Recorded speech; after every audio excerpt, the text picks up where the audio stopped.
বাড়িতে আমি খাঁটি ঘি কিভাবে তৈরি করি আজকে আমি সেটাই তোমাদের সঙ্গে শেয়ার করব। বাড়িতে একবার যদি খাঁটি ঘি তৈরি করা শিখে নাও তাহলে বাজারের ওই কেনা ঘি আর একেবারেই খেতে ভালো লাগবে না। আর জানো তো, বাড়িতে তৈরি করা খাঁটি ঘি আমাদের শরীরের জন্য ভীষণ হেলদি, বিশেষ করে হার্টের জন্য খুবই উপকারী, তবে সেটা লিমিট রেখে খেতে হবে। আর বাড়িতে তৈরি করা ঘির কোনো অংশটুকু কিন্তু আমি বাদ দিই না। আর এই যে দেখো কতটা পরিমাণে ঘি তৈরি করেছি। চলো তাহলে দেখে নিই আমি কিভাবে খাঁটি ঘি তৈরি করি। খাঁটি ঘি তৈরি করার জন্য অবশ্যই দেশি গরুর দুধ হলে ভালো হয়। আমি এখানে যে দুধটা ইউজ করছি সেটা কিন্তু দেশি গরুর দুধ, বাজার থেকে কেনা প্যাকেট দুধ নয়। যাদের কাছে অপশান নেই তারা প্যাকেট দুধ দিয়েও বানাতে পারো। আর বিসলারি বোতলে আছে মানে ভেবো না যে এই কোম্পানি আমাকে দুধ দিয়ে যাচ্ছে, তা কিন্তু নয়। বাড়ির কাছে একটা কাকু এই বোতলে ভরে দুধটা দিয়ে যায়। তো প্রথমে দুধটাকে ছেঁকে নিয়ে একটা বড় পাত্রে রেখে দিলাম, যার মুখটা একটু চওড়া থাকবে, তাহলে দুধের সরটা তুলতে সুবিধে হবে। দুধটাকে আমি ফ্রিজের মধ্যে 8 থেকে 9 ঘন্টা রেখে দিয়েছিলাম। তুমি পারলে সারা রাত রেখে দিতে পারো বা সারা দিন রেখে দিতে পারো। 10 ঘন্টা 12 ঘন্টা রাখলে উপরে দুধের সরটা খুব সুন্দরভাবে পড়ে যাবে। আর আমি কিভাবে এই সরটাকে কালেক্ট করি সেটাই তোমাদেরকে দেখাবো।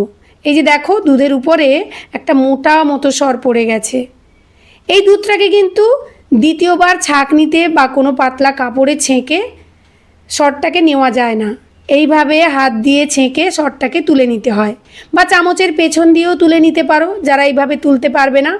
দেখবে দুধটা ঢালার ঠিক লাস্ট মুহূর্তের দিকে একটা মোটা মতো সর তোমার হাতে এসে আটকে যাবে, সেটা কিন্তু আর পড়বে না। এই যে দেখো এই মোটা সরটাকে আমি কালেক্ট করে নিই প্রত্যেক দিন। আমি সকালবেলা দুধটাকে ফ্রিজে ঢুকিয়ে দিই, বিকেলবেলা এইভাবে সরটাকে কালেক্ট করে নিয়ে তারপর দুধটাকে গরম করি। এই যে সরটাকে তুলছি, শীতকালে হলে এই সরটা আরও মোটা হয়ে পড়ে, গরমকালে বলে একটু পাতলা হয়ে গেছে। তো এইভাবে এই কৌটোটা পুরো যতক্ষণ না ভর্তি হচ্ছে প্রত্যেক দিন একটু একটু করে এই মোটা সরটাকে তুলতে থাকি। প্রায় 10-15 দিন পরে এই কৌটোটা ভর্তি হয়ে গেলে দেখো এই রকম অবস্থায় চলে আসে, একেবারে মোটা থিকথিকে সর। এখান থেকেই আমি ঘি বানাবো। যখন দুধ থেকে সরটা আমি তুলি একটু একটু দুধও উঠে আসে, এতে কিন্তু কোনো অসুবিধে হয় না। এইভাবে 15-20 দিন ফ্রিজের মধ্যে রেখে দিই।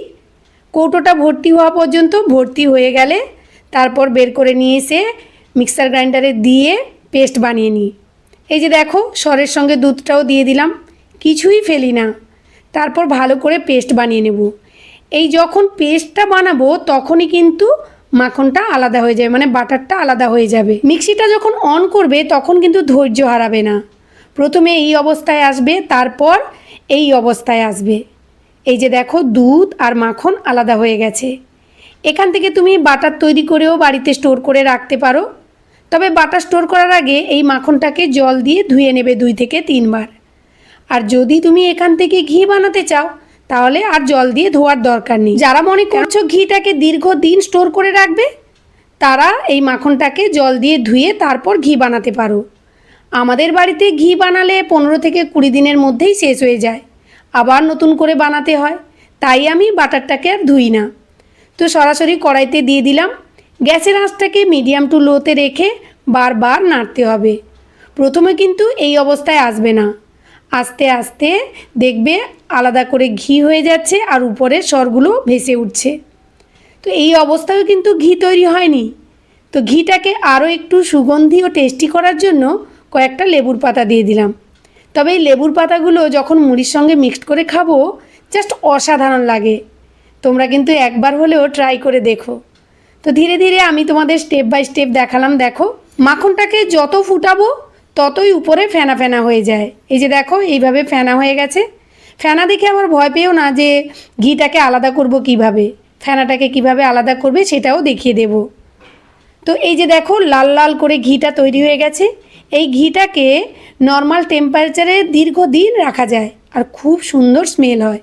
যখন আমি বাড়িতে এইভাবে ঘি বানাই বাড়িটা যেন ঘিয়ের গন্ধে মোমো করে।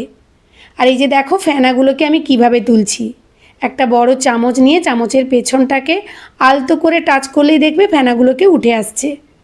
তারপর আমি এদিকে একটা পাত্রের মধ্যে মুড়ি নিয়ে নিলাম, জানো তো ছোটোবেলায় যখন মা ঘি বানাতো, সন্ধেবেলায় করে ঘি বানাতো, কেননা আমরা এই যে ঘিতে দেওয়া লেবু পাতা আর ঘির নিচে যে পোড়া অংশগুলো ওগুলো দিয়ে মুড়ি মাখিয়ে খেতে ভীষণ ভালোবাসতাম। তাই মা সন্ধেবেলা ঘি বানাতো আর আমরা সেই ঘিয়ের বাকি অংশগুলো দিয়ে এইভাবে মুড়ি মাখিয়ে খেতাম।